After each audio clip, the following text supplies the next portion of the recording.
want to do it. And so made the decision to turn my will and my life over to the care of God as I understand him. So what did that step look like for you?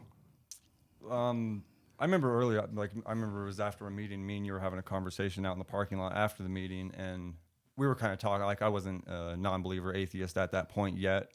It came along a little further down the line, but kind of like you were talking about, like the beliefs of this God, this higher power. I remember, because I grew up in a religion where we didn't eat pork and stuff, and I remember the conversation that we were having, like, do you think this God's going to hate you because you're eating a pork hot dog or something? And having those beliefs, like there was so many different beliefs that went against that God belief that, would make you feel guilty. I remember one time I ended up eating some like pork fried rice or something, and like spit it out because I thought I was like doing something, doing something damning or doing something wrong. And I think a lot of those kind of like religious beliefs and whatnot are detrimental. I don't think any of us, we're not trying to bash anyone's belief or whatever, but we're just trying to appeal to the people that have similar thoughts like us, you know what I mean? But I think it was a good thing for me to kind of get rid of those negative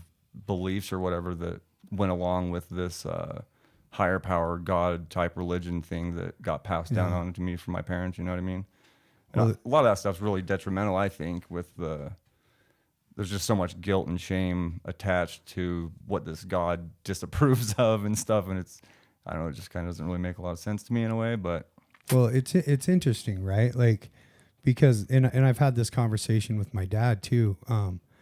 We went to the same church, me and my family, my brother, both my sisters, my mom and dad, and we all heard a completely different message. Yeah. It's really interesting the way that we process information. Both of my parents are religious, and they're Bible believing Christians. And, they found that through church or whatever. And then I would go to the same church and I heard a completely different message. I didn't hear a message of love and compassion from, from the God of their understanding.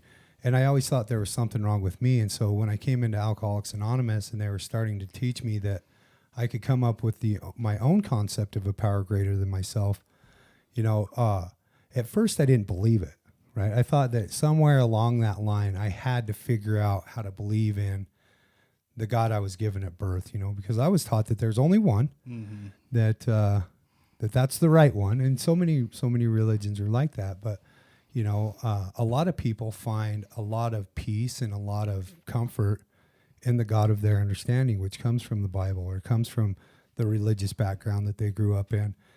And so, when I went to a meeting and I had another alcoholic tell me in his own story that he wasn't a Christian and that was okay, it was kind of mind-blowing for me, right? It was, and being around these people that share their experiences over and over and over in the common thread of sobriety is so important for a person like me because I'm searching for a place to be comfortable. I want to be comfortable in my own skin. And I believe in the 12 steps of Alcoholics Anonymous. I believe in the process that this creates a better way of looking at ourselves and a better way of helping the world around us. And so, to be able to get detached from something I don't believe in and understanding that I don't have to believe in that was huge for me. A lot of freedom comes from it. It was huge for me.